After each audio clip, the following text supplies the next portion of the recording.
Bom, estou gravando a aula. Cadê meu PowerPoint? Aqui.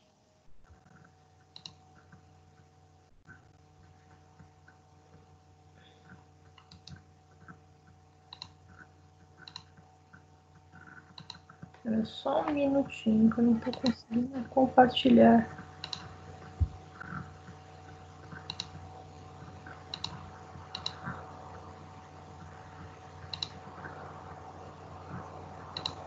Só um segundo, deixa eu só compartilhar aqui o PowerPoint que eu não estou conseguindo.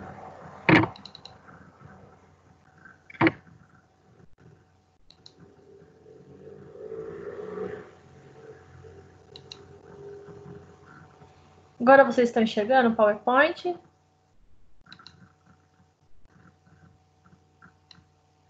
Todo mundo está enxergando o PowerPoint? Sim, professora. Sim. Então, hoje nós vamos falar sobre a identidade e o trabalho. Bom, quando a gente fala trabalho, o que a gente pode entender como trabalho? Primeiro, bom, vocês estão iniciando uma universidade exatamente para quê? Não somente para realizar um sonho, mas para também ter um trabalho. Então, todo mundo que tem um trabalho, ele é compreendido de que forma? Primeiro, o trabalho ele é importante por quê? Porque é um meio da gente sobreviver de acordo com os nossos ganhos. Melhor ainda se esse trabalho estiver vinculado a algo que nos dá prazer, por exemplo, certo? Muitas vezes, quando nós realizamos uma universidade, significa o quê?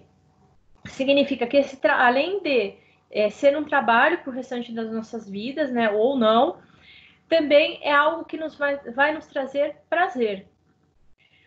Outra coisa, quando nós falamos de trabalho, trabalho é algo que ele faz o quê? A gente tem até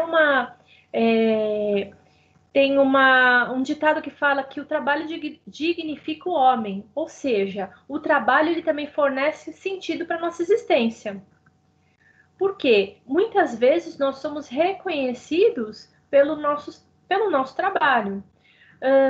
Há muitos e muitos anos atrás, até séculos, as pessoas, inclusive, elas eram reconhecidas pelo seu trabalho.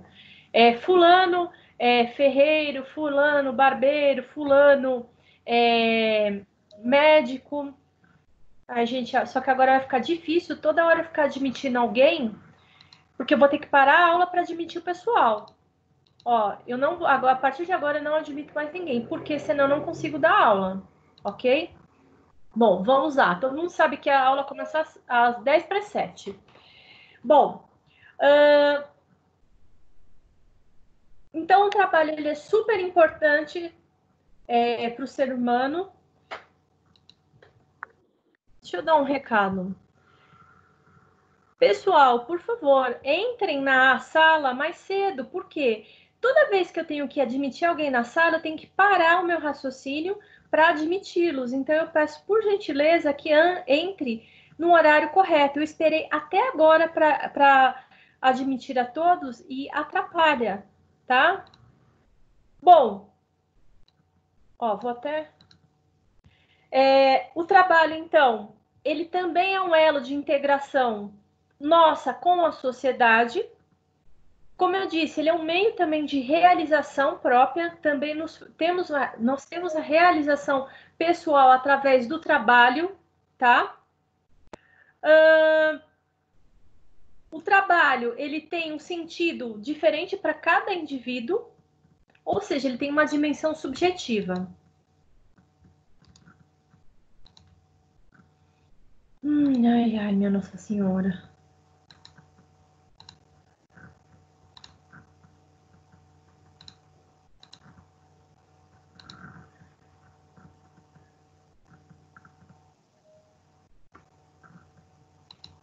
Ó, pessoal, é o seguinte.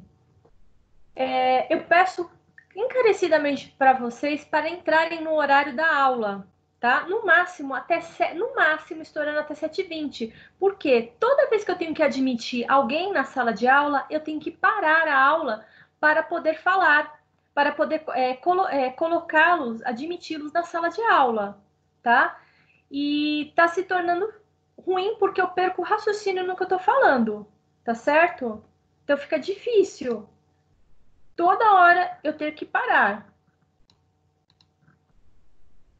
Bom, vamos lá.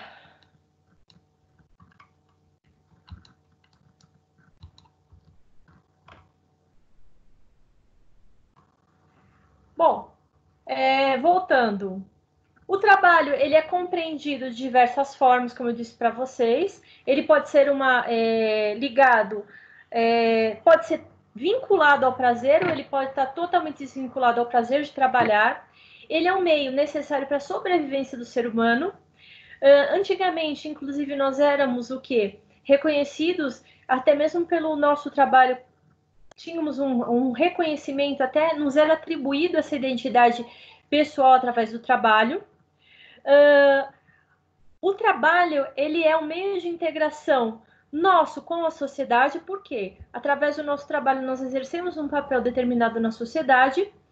Além disso, existem aspectos, cada um vai ter um sentido diferente para o trabalho, por isso a gente fala que esse sentido do trabalho é subjetivo para cada indivíduo, tá?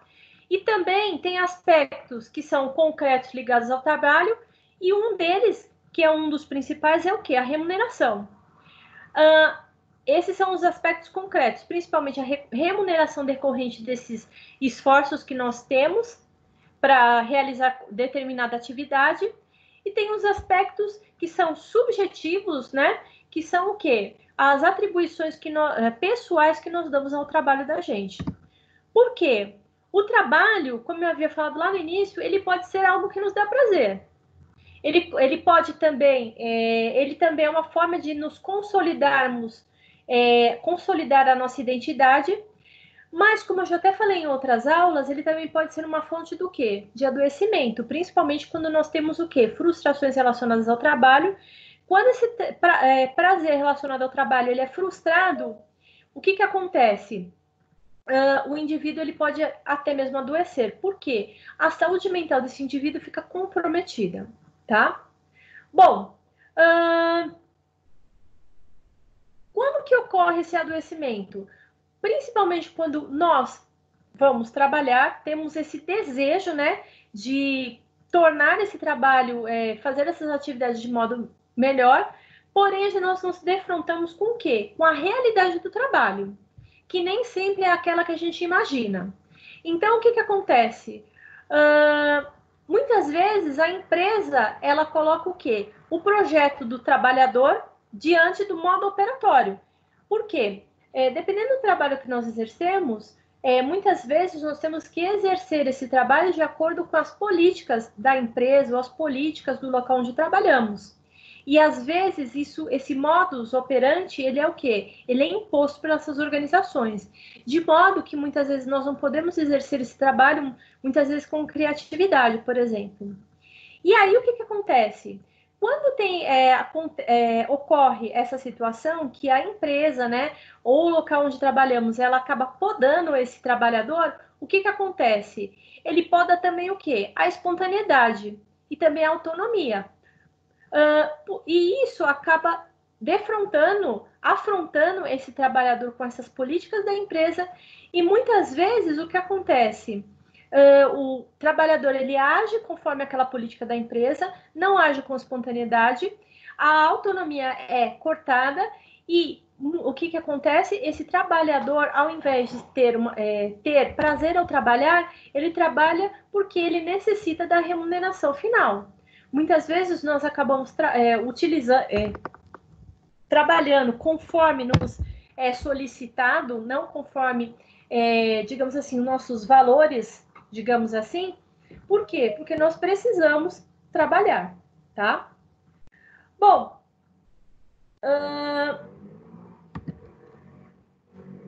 nós devemos lembrar um pouquinho da trajetória do trabalho, tá? Ai, ai.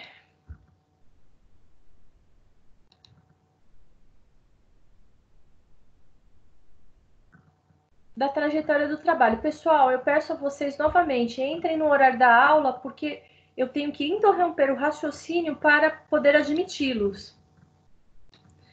Bom, vamos lá.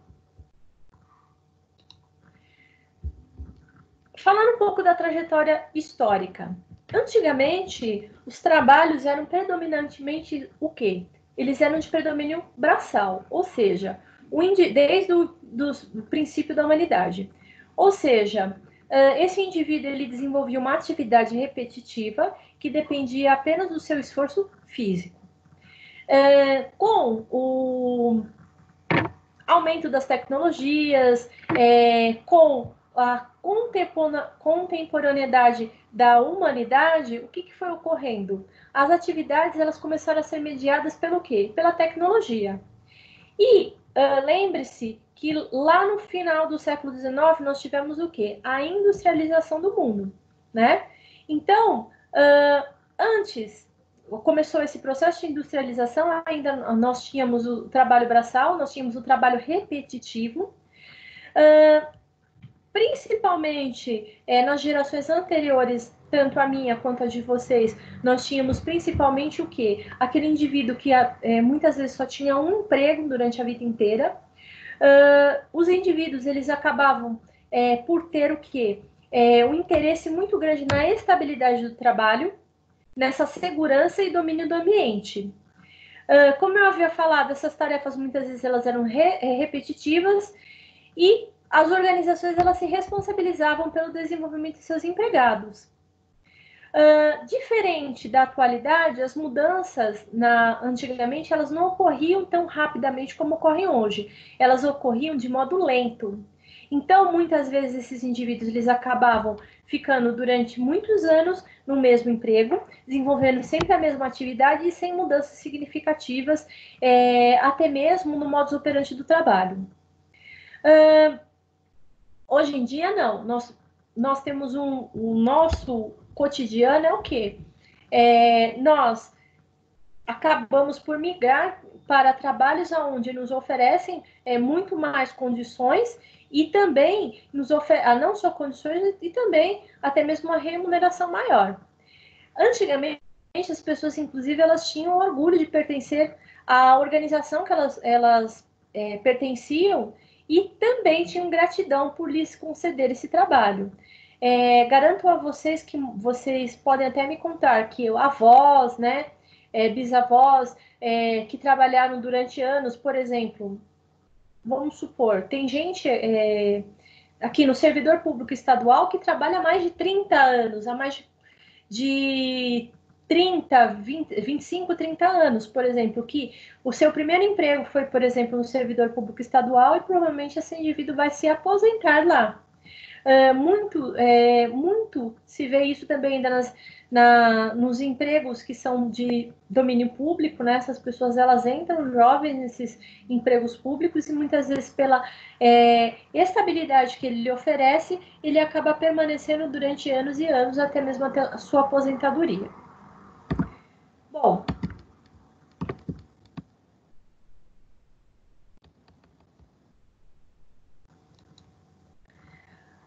porém, como eu havia falado para vocês, isso é uma característica principalmente de anos anteriores aos anos 2000.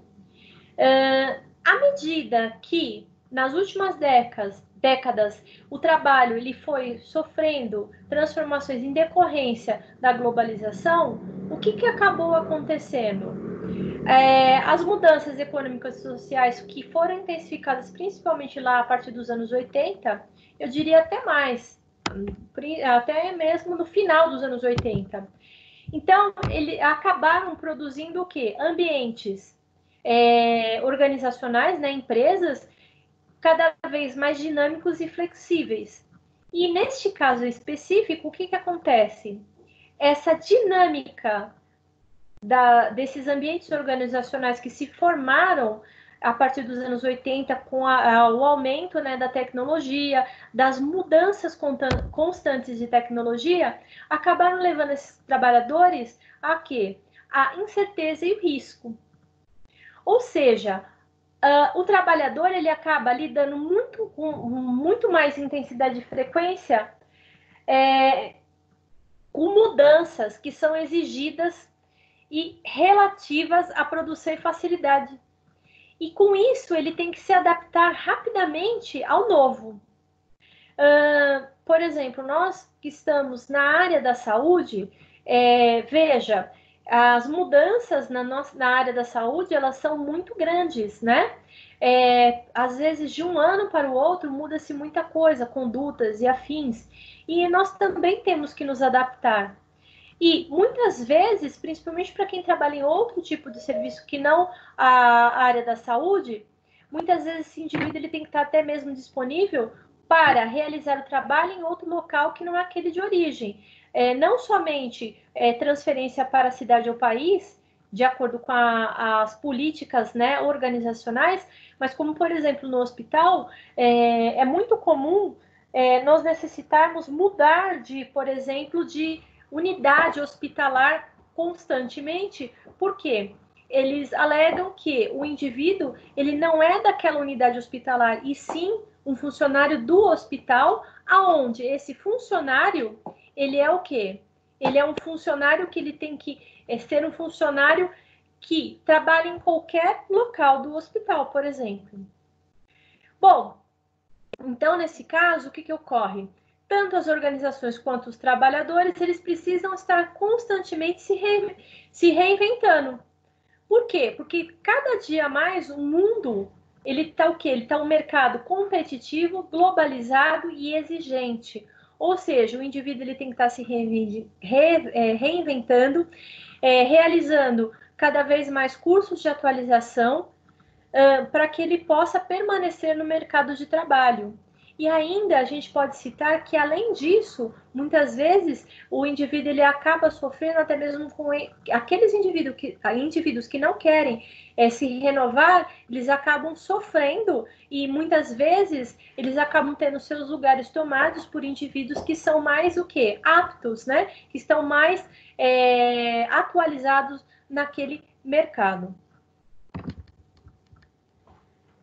Aí eu falo para vocês, no trabalho contemporâneo, qual é o lugar do desejo e qual o lugar do sujeito? E aí a gente pode dividir os trabalhadores em dois grupos. E esses dois grupos vão ser dependentes da posição hierárquica. Por quê? Eu vou ter aqueles indivíduos que vão subir cada vez mais na hierarquia da empresa, tá? E os indivíduos que eles estão na base da pirâmide. Os indivíduos que estão, quanto mais ele sobe na hierarquia da empresa, mais há lugar para o seu desejo, para o seu sujeito. Por quê? Porque ele é um indivíduo que se atualiza, ele é um indivíduo que se reinventa, então ele vai galgando os degraus, né, da empresa e se renovando a cada dia. Por que isso ocorre? À medida que ele se atualiza, a posição ocupada oferece autonomia e espaço suficiente para expressar o seu desejo.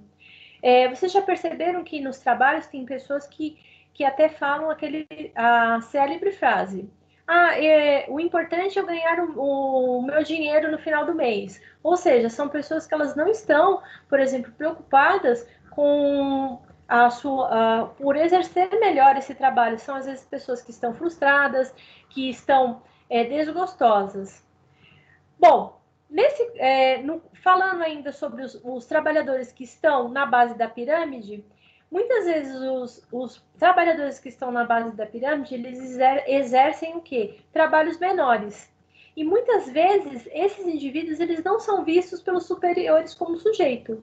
Ou seja, aquele sujeito que ele é dotado de desejo e prazer e de vontade de crescer na hierarquia. Ou seja, não há espaço para a expressão do desejo ou pela busca do prazer na realização das tarefas. E é aí que vai surgir essa expressão que eu falei para vocês. O indivíduo ele vai renunciar ao prazer e ele vai exercer o seu papel naquela organização porque ele necessita do seu ganho ao final do mês, tá? Bom, como eu já falei, são esses as duas divisões que nós podemos ter. São aqueles indivíduos que tem lugar na hierarquia, que ele pode galgar um lugar acima da sua hierarquia, e aqueles indivíduos que estão na base da pirâmide. Bom, ainda nós vamos ter o quê? Alguns indivíduos que vão ter dificuldade para reprimir seu desejo e a própria organização que se encarrega dessa tarefa por meio de adoção de normas e regras que modam a forma como o trabalho deve ser executado. Ou seja, ele vai determinar várias regras para aquele indivíduo possa desenvolver aquele trabalho, principalmente quando são trabalhos que estão na base da hierarquia.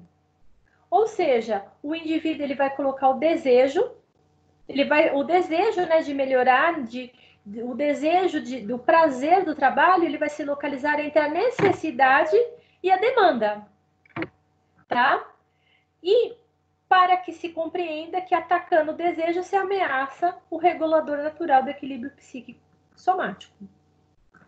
Como eu falei para vocês, a expressão da subjetividade no ambiente de trabalho, ela é o quê? Diferente para cada um de nós. E ela vai aumentando à medida que se sobe da hierarquia.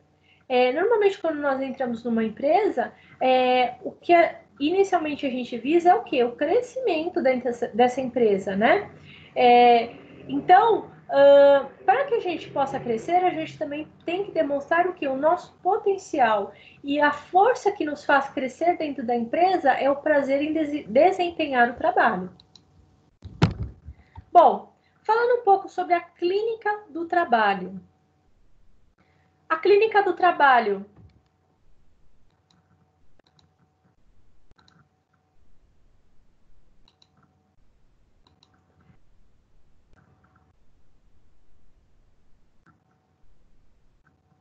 Eu vou falar de novo. Peço a vocês que entrem no horário da aula, no máximo até 7h20. Por quê? Porque cada vez que eu tenho que admiti-los na sala de aula, eu tenho que parar a aula para admitir. Por favor. Bom, a clínica do trabalho é uma abordagem científica que foi desenvolvida por alguns psicólogos na década de 80 na França. E essa clínica do trabalho ela tinha como principal objetivo de estudo, a vida psíquica no ambiente de trabalho.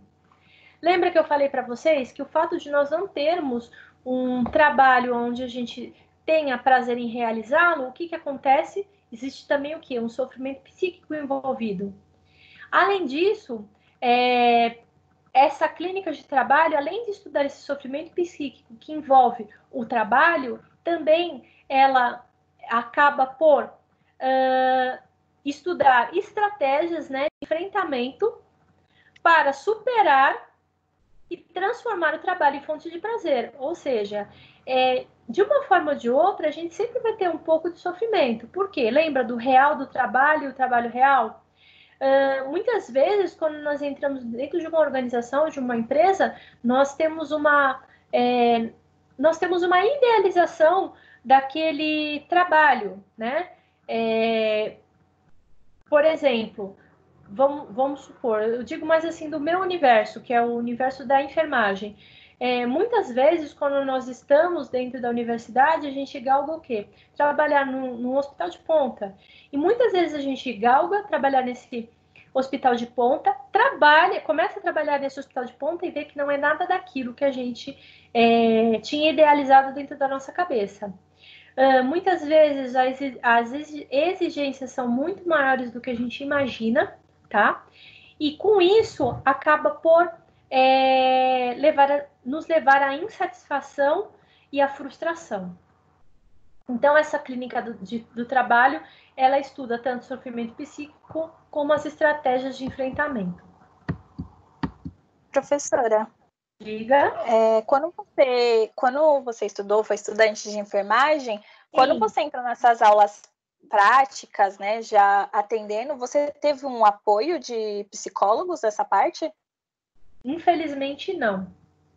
Porque tem gente que não está preparada, né, para isso, então acaba sofrendo um pouco por perder um paciente e etc, né? Devia ter esse apoio, então, né? Sim. Então, não somente quando nós somos estudantes, mas como, por exemplo, principalmente quando nós trabalhamos em unidades, por exemplo, de UTI, adulto, UTI neonatal, onde você, por exemplo, UTI neonatal, onde já trabalhei. Na UTI neonatal, principalmente quando você trabalha no hospital escola, você tem um número de óbitos até grande. Por quê? Porque muitas vezes esses hospitais, que são hospitais escola, são referências, e aí você acaba, por exemplo, numa UTI neonatal, você acaba tendo um número de crianças com algum tipo de síndrome ou uma formação grande. Na UTI neonatal, por exemplo, aqui do Hospital São Paulo, nós tínhamos o quê? Nós tínhamos até embora eu tenha só feito o estágio quando eu fiz residência de enfermagem, mas até mesmo na UTI pediátrica, que aí sim eu trabalhei, nós tínhamos sim algum apoio psicológico. Por quê? Porque muitas vezes nós acabávamos por manter aquele paciente durante muito tempo conosco, certo? E essa perda nos traz frustração, porque você cuida daquele paciente e ele vem a óbito, ou tem uma piora significativa no seu estado geral. O apoio psicológico, na verdade, ele ainda dentro das empresas, seja ela na área da saúde ou em qualquer área que seja, ainda não infelizmente, uma realidade, tá? Embora Triste isso, né? é muito triste, porque é, inclusive, se vocês quiserem pesquisar, existe uma síndrome que chama-se síndrome de burnout. Essa síndrome, já ouviram falar nela? Síndrome de Não, pronto. burnout. Já estou até Essa pesquisando aqui já. é bem interessante. A síndrome de burnout, ela leva uma exaustão mental do indivíduo, um adoecimento mental mesmo. Por quê? Não somente as frustrações, mas as perdas, a falta de prazer, tudo isso acaba culminando no quê? No indivíduo que ele está tão cansado, esgotado física como mentalmente, que ele acaba tendo que muitas vezes ser afastado. É um indivíduo que ele já não liga, digamos assim, mais para nada, tá? Uhum. É muito É. triste. Deveria ter esse apoio, ainda mais de tudo que está acontecendo agora, né? Eu acho que Sim, deve estar sendo bem frustrante para todos os profissionais. Então, sim. deveria ter esse apoio, sim, com certeza. Todos nós, profissionais da saúde, nesse momento que estamos vivendo, por exemplo, do Covid, seja da enfermagem, da medicina, da odontologia, nós chegamos dentro do hospital, das UBSs, e acontece o quê? Nós, por exemplo, aí com relação ao adoecimento mental, Uhum. muitos indivíduos, né, eles acabam até mesmo por não voltar para suas casas com medo de contaminar os seus parentes, né, seus entes Sim. queridos. E isso acaba gerando também o quê? Um medo, uma frustração nesses indivíduos e até mesmo medo de se contaminar. Vocês viram o índice de pessoas da área da saúde que foram contaminadas com o Covid? Outra coisa que acaba gerando medo também e também frustração, a falta de material dentro dos hospitais, como por exemplo os Sim. materiais os EPIs, né? Máscara, avental e afins. Eu estava vendo numa página de dentista e a moça estava dando um testemunho falando que ela trabalhava na área de dentista público e ela saiu do trabalho porque estavam dando todos os EPIs para os profissionais que estavam na linha de frente. Só que dentista, a gente vendo, a gente também está na linha de frente, porque a gente Com mexe certeza. diretamente na boca. E ela saiu do trabalho dela de mais 20 anos porque não estavam dando EPIs para ela. E ela falou, eu não vou atender sem EPIs, o básico. Não tava. Não tem como. Por exemplo, nós falando sobre a odontologia, né? Os dentistas, eles continuam atendendo, por exemplo, na UBS. Sim. E ele tá mexendo, ele sabe quem é que está contaminado? Claro que não. Outra coisa, imagine a proximidade do dentista em relação às vias respiratórias do paciente. Exatamente. Uhum. E fica extremamente exposto. Muitos Sim. dos outros profissionais não fiquem, é óbvio que fica, mas ele fica Todos estão envolvidos ali. extremamente Então, acho que todos exposto. têm que ter os EPIs corretamente. Sim. E isso acaba gerando em nós o que? A insegurança. Eu vou trabalhar, mas será que eu volto? Né? Sim. Então, por exemplo, não sei se vocês viram na mídia que que vocês estão no primeiro semestre, mas os indivíduos que estão nos últimos semestres, né? Inclusive, no último semestre, eles querem adiantar a formatura desses indivíduos. Sejam eles da enfermagem, todos da área da saúde, enfermagem, medicina, odontologia, psicologia, nutrição e outros mais. Será que esse estudante ele está preparado para adiantar a sua entrada no mercado de trabalho? Não, tá. Não tá. Por quê? Imagine que esses indivíduos eles têm que ser preparados não somente nas suas técnicas, mas também preparados psicologicamente para o que ele vai encontrar. Sim.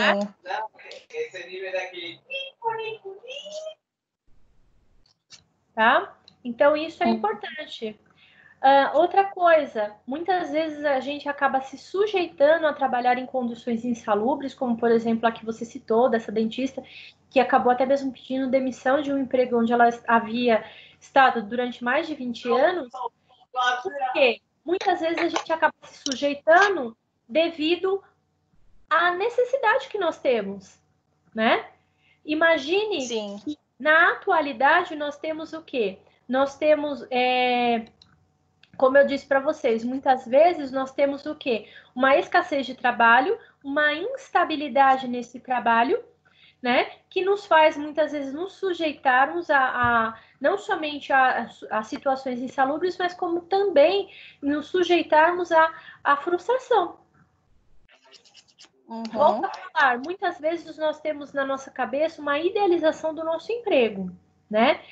Por exemplo, com certeza dentro da UTI do Albert Einstein, provavelmente deve ter o quê? Na sua equipe composta também por odontólogos. Pense que no Albert Einstein, a gente teoricamente tem o quê? A gente pensa na nossa cabeça que lá é um local ideal para se trabalhar. Mas será que as exigências desse local são tão grandes que às vezes não fazem com que isso não vale a pena? Só levantando essa questão, né? Então, isso também tem que ser levado em consideração. E uma coisa que é muito importante falar, a gente sempre cria uma idealização do trabalho dentro da nossa cabeça. Verdade. Tá? A gente trabalhar num ambiente tranquilo, não tão assim, né? Faz total diferença. Igual a senhora falou na aula. Com certeza. Imagina, faz total diferença. Quem quiser perguntar algo, interromper para perguntar, fique à vontade. Esse momento de interação é extremamente importante. Bom, ainda dadas as características das organizações atuais, temos o que? A psicologia organizacional do trabalho. Essa psicologia organizacional do trabalho, lembra que eu já falei para vocês várias vezes a respeito dos aspectos sociológicos, né, biopsicossociais? Então, ele busca compreender esses aspectos psicossociológicos, ocupando-se da dinâmica das organizações na sociedade, em oposição à função inicial, quando se limitava apenas a selecionar o trabalhador que desempenhasse aquela função, digamos assim, que estivesse ligado à sua produtividade, ou seja, ele consegue desempenhar mais e melhor do que outros trabalhadores durante aquela jornada. Então, a psicologia organizacional, ela não leva em consideração somente a produtividade, mas também a dinâmica desse indivíduo e a sua inserção dentro da organização, buscando compreender esses aspectos psicossociológicos. Então, as atividades que são exercidas são fundamentais em técnicas e instrumentos da psicologia, relacionados à dupla homem-trabalho. Por quê? Em algum momento da nossa vida, nós precisamos o quê? Trabalhar. E aí, nisso, podem trazer desenvolvimento tanto para a empresa quanto para o trabalhador quanto para a sociedade. O ideal é que a gente trabalhe com prazer, que a gente possa ser digamos assim, uma peça produtiva na sociedade que possa desempenhar aquele trabalho da melhor forma possível e com prazer. Porém, em detrimento de tudo isso que eu falei com vocês, nós temos o que? A realidade que nós encontramos. A realidade é o quê? Condições ruins de trabalho, muitas vezes a chefia que não nos ouve, muitas vezes colegas que não são colaborativos. Então, a realidade, muitas vezes, ela acaba sendo o quê? Outra, diferente daquela que a gente gostaria. E aí, uma coisa que é importante, o trabalho, ele nos fornece o quê? Uma identidade pessoal, uma identidade do trabalho para cada um de nós. Então, compreender essa relação entre a identidade e o trabalho ocupa um espaço aí na psicologia organizacional. O trabalho também define a gente. Ele nos fornece o quê? Uma identidade. Essa identidade, ela é resultado do quê? Tanto das semelhanças e diferenças que constituem a singularidade do indivíduo. Cada um de nós tem uma identidade diferente. E nesse caso, o que ocorre? Tem um caráter ativo da identidade e sua construção a partir do eu e da relação com o outro. Por quê? Eu tenho a minha identidade e essa identidade, ela vai fazer o quê? Ela vai interagir com o outro, com o colega, com o paciente, com o usuário. Ou seja, a identidade, ela é uma experiência que ela se transforma, ela faz uma metamorfose que constitui o indivíduo e o que o constituiu, tá? Até mesmo lá na psicanálise fala desse conceito de identificação e ele fala desse componente psicológico da identidade. Isso quem fala é o Freud. Ele fala que a identificação é um veículo afetivo e inconstante que o sujeito estabelece com o outro.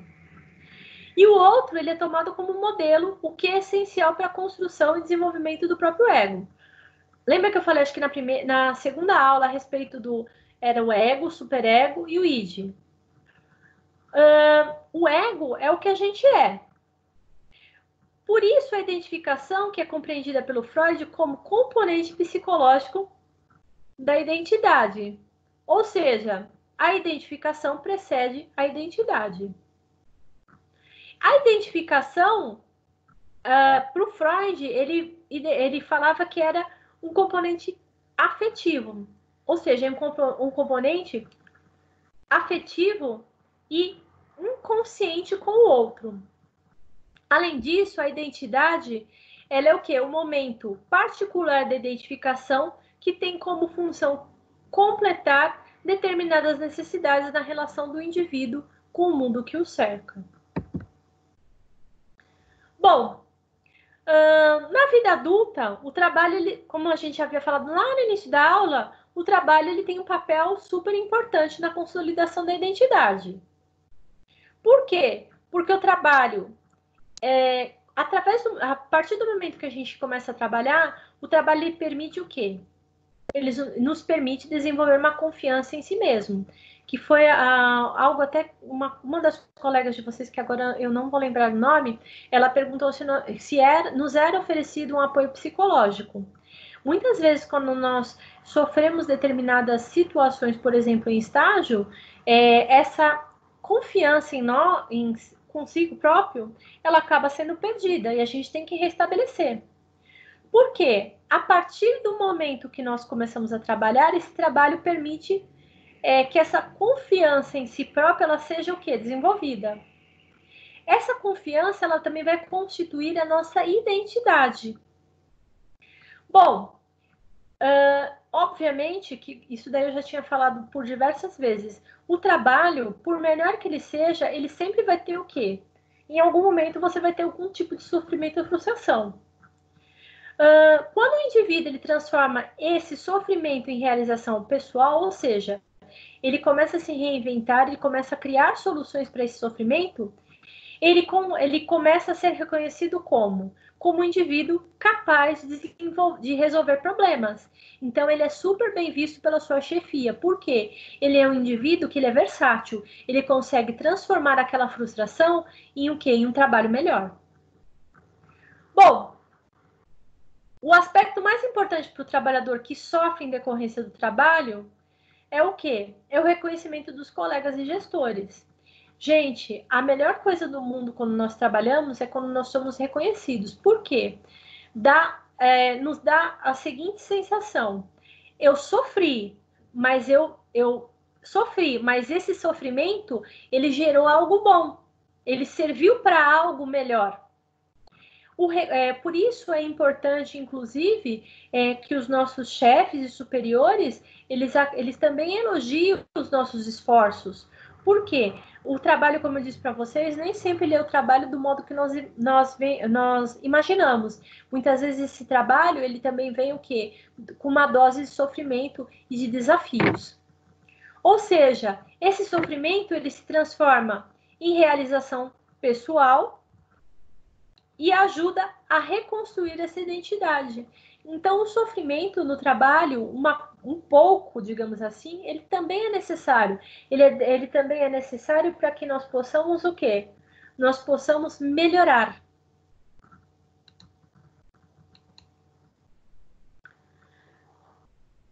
Ou seja, o trabalho, ele também é um meio para afirmar a identidade e obter a realização pessoal e reconhecimento.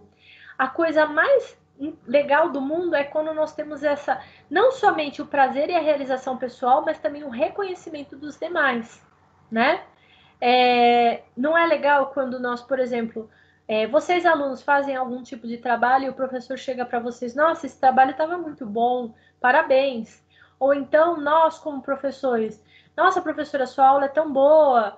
Então, o reconhecimento, ele nos dá prazer também e realização. Uma dose de motivação, né? Exatamente. Nós, seres humanos, nós precisamos de motivação, né? Essa motivação nos faz com que nós, a cada dia, nós tentemos ser pessoas melhores naquilo que nós fazemos. Por quê? Problemas pessoais e problemas todos vão ter, mas a gente sempre vai procurar desenvolver o que a gente tem de melhor. Ou seja, defende que o sentido atribuído ao trabalho está diretamente relacionado ao quê? A utilidade do trabalho para a organização e para a sociedade. Por isso que eu falei para vocês, a identidade que a gente adquire e o papel do nosso trabalho na sociedade. E aí está relacionado com o quê? Ainda com a finalidade e o objetivo do trabalho realizado. É por isso que muitas vezes os trabalhadores, né, da área da saúde, todas as profissões da área da saúde, elas acabam, até mesmo, né, quando nós vamos escolher uma profissão, elas acabam gerando na gente, quando a gente vai escolher a profissão, até mesmo uma motivação maior. Por quê? Porque são trabalhos que são importantes e infinitamente importantes, porque eles estão relacionados diretamente com o quê? Com as vidas. Não que os demais não sejam importantes, mas é isso que desperta em nós. Bom, a identidade profissional, o trabalho, ele nos gera o quê? Ele nos forma, conforme nós vamos trabalhando, ele vai formando em nós uma identidade profissional. Ou seja, ele diz respeito ao modo que esse indivíduo adulto se apresenta ao mundo. A identidade profissional também é um grupo de recursos profissionais, ou seja, as competências que nós temos, que o indivíduo apresenta como bagagem profissional, ou seja, à medida que os anos vão passando, nós vamos adquirindo experiência e essa identidade profissional vai se tornando cada vez mais rica. Ou seja, ao contrário, a identidade profissional ela se adquire por meio dos esforços e ações voltadas à sua construção. Ou seja, aquele indivíduo que ele não procura melhorar, não procura se atualizar, ele não, a identidade profissional dele não vai enriquecendo tanto quanto aquele que vai procurando se reinventar a cada dia. Ou seja, construir uma identidade profissional é um trabalho que a gente vai ter daqui para o resto da vida. É um trabalho contínuo. E esse trabalho contínuo, ele surge em resposta às exigências do mercado de trabalho e às expectativas pessoais do indivíduo. Por isso que eu falo para vocês, antigamente nós tínhamos uma tecnologia muito menor, ou seja, as mudanças eram menores. Hoje em dia não, as mudanças são cada dia mais constantes, portanto, as exigências do mercado de trabalho são cada dia maiores e, portanto, esse trabalho, essa identidade profissional, ela acaba sendo construída até mais rapidamente. Porque até mesmo com poucos anos de experiência, nós acabamos formando essa identidade profissional muito rica, de acordo com o trabalho que o indivíduo ele acaba exercendo. Ainda, a identidade profissional, ela envolve a criação e a renovação de recursos que o trabalhador usa para apresentar como candidato e postos de trabalho e pleitear um crescimento na carreira, ou seja, conforme eu vou me renovando, realizando cursos, realizando pós-graduações, mestrado, doutorado, essa identidade, ela acaba sendo o quê? Sendo formada e sendo se tornando cada vez mais forte. Portanto, esse indivíduo, ele acaba sendo o quê? Um candidato muito mais forte e tendo uma possibilidade maior no crescimento da sua carreira. Bom, e ainda nós podemos excluir a participação do trabalhador em tarefas e projetos os quais ele não tem adquirido competências necessárias para realizá-los. Ou seja, tem algumas, por exemplo, na enfermagem, nós temos algumas competências que só quem pode realizar é o indivíduo que fez determinada pós-graduação ou determinado curso. Um exemplo na minha profissão, só pode realizar parto o enfermeiro que é um enfermeiro obstetra. Ou seja, eu excluo aquele enfermeiro que não é obstetra para a realização do parto, por exemplo. Creio que, por exemplo, na profissão da odontologia, o indivíduo que não tem, por exemplo, sei lá, especialização, se eu estiver falando besteira, me corrija. Em periodontia, ele não pode realizar um tratamento de canal, por exemplo, porque é algo complexo. E assim por diante. Ou seja, implica a gestão de si mesmo, visto que é uma forma de desconstrução de tornar-se profissional e determina a mobilidade na carreira. Ou seja, a identidade profissional, ela é formada conforme os nossos esforços vão progredindo, conforme nós vamos nos especializando e tornando a nossa bagagem profissional maior. E aí, nós podemos falar também que cada vez mais o mundo contemporâneo, ele exige que as pessoas se identifiquem continuamente com algo novo, ou seja, ela tem que se renovar a cada dia. Por quê? Porque as mudanças no mercado de recursos humanos, tanto o emprego quanto o desemprego, solicitam novas competências para manter a empregabilidade em alta. Ou seja, o indivíduo que não renova, né, que não se especializa, que não realiza cursos, que não mantém o seu conhecimento novo, ele pode ser excluído desse mercado de trabalho. Ou seja, leva as pessoas a enfrentar as mudanças no cotidiano, devido às mudanças, e dessa forma reescrever suas histórias de vida e suas identidades através da identidade profissional, que vai cada dia mais tendo o quê? Sendo mais, digamos assim, a gente vai engordando, né, nossa bagagem de identidade profissional, tá? Só um exemplo. Tomando a área da saúde pública como exemplo, as competências do profissional dessa área precisa ter para crescer são a habilidade, por exemplo, de trabalhar em equipe,